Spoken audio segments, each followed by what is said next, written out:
Break के बाद आज का मुद्दा में फिर से आपका स्वागत है। चर्चा जारी है अतिक्रमणों पर। आखिर कौन है इनके जिम्मेदार, क्यों नहीं होती उन पर कार्रवाई।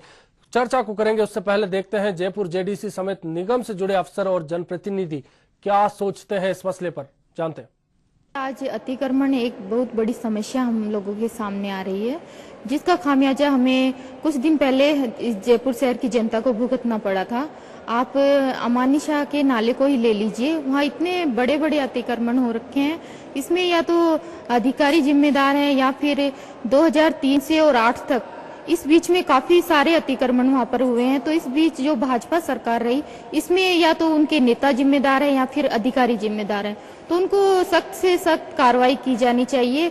और मैं तो ये कहना चाहूंगी कि जो सरकार ने ये बड़ी अच्छी पहल की है कि उनके जो बिजली के कनेक्शन और पानी के कनेक्शन काटे हैं, ये ठीक किया। और मैं चुनाव आयोग से ये भी कहना चाहूंगी आपके माध्यम से कि उनके जो वोटिंग कार्ड वगैरह जो बने हुए हैं, इनको भी निरस्त कर देना चाहिए। जो अभी माननीय राजस्थान उच्च न्यायालय का जो निर्णय था, उसके संदर्भ में प्रकरण का परीक्षण किया गया था। परीक्षण करने के पश्चात अभी जो वर्तमान स्थिति है, उसके अनुसार जितना नाले सत्र में आ रहा था उस निर्माण को हटाया जा रहा है।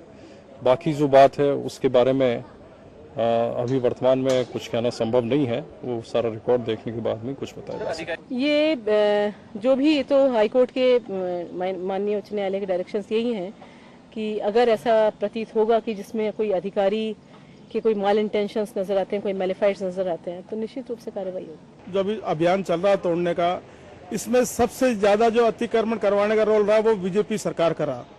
और जो कल ये जो बिल्डिंग टूटी है अमानी शाह नाले में, इस बिल्डिंग की परमिशन भी 2006 में बीजेपी गवर्नमेंट ने दी थी।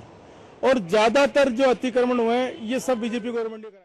राय आपने जान ली। आपको बता दें कि इस वक्त हमारे साथ प्रदेश कांग्रेस प्रवक्ता अर्चना शर्मा जी भी जुड़ चुके हैं। प्रताप जी हमारे साथ है। प्रताप जी, जिस तरह से जनप्रतिनिधियों ने अतिक्रमण के मसले पर बोला, साफ तौर पर एक दूसरे पर आरोप लगा रहे थे। जनप्रतिनिधि कह रहे थे अफसर जिम्मेदार है, कांग्रेस के नेता कह रहे थे कि भाजपा जिम्मेदार है।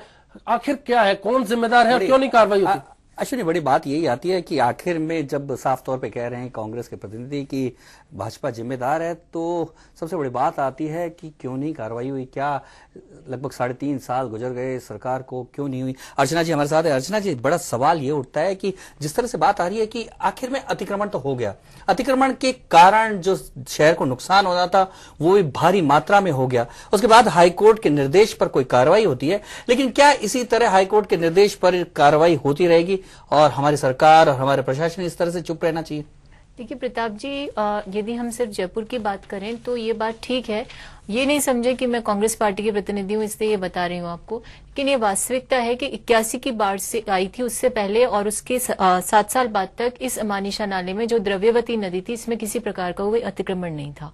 उसके बाद 1-2 छुटपुट अतिक्रमण हुए, लेकिन ये कहना कतई गलत नहीं होगा कि 90 से 98 के बीच में जब भारतीय जनता पार्टी की सरकार थी, उस समय कुकुर मुत्ते के भांति अतिक्रमण हुए। उसका मुख्य कारण ये था कि जो हमारे रेवेन्यू ऑफिसर्स थे उन्होंने यहाँ खातेदारियां खोली, जो कि नितांत गलत था। क्योंकि अगर काश्तकारी अधिनियम 1955 की बात करें, उसकी धारा 16 की विशेषकर बात करें, तो किसी नदी नाले में या किसी कैचमेंट एरिया में खातेदारी नहीं खोली जा सकती किसी निजी व्यक्ति की। अर्चना जी, ये सवाल उठता है कि भाजपा ने कुकुर मुत्ते की तरह से खातेदारी खोल दी, लेकिन और कांग्रेस ने उसे बड़ा बड़ा पेड़ बना दिया। कांग्रेस की भी इस बीच में 2 बार सरकारें आई, पहले भी सरकार आई, उसके बाद 1998 में सरकार आई, उसके बाद दोबारा सरकार आई।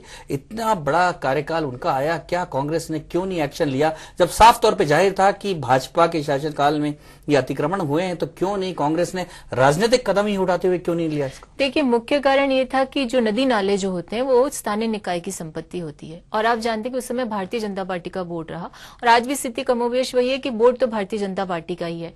और उन लोगों ने जो खेल खेला, वो चूंकि मैं उस समय जनप्रतिनिधि थी तो, और मैंने इस पर विशेषाधिकार हनन प्रस्ताव भी रखा था, इसलिए मैं अच्छे से इस चीज को जानती हूँ कि इनके स्वयं पार्षद भी चाहते थे कि इस संपत्ति को वापस नगर निगम में लाया जाए।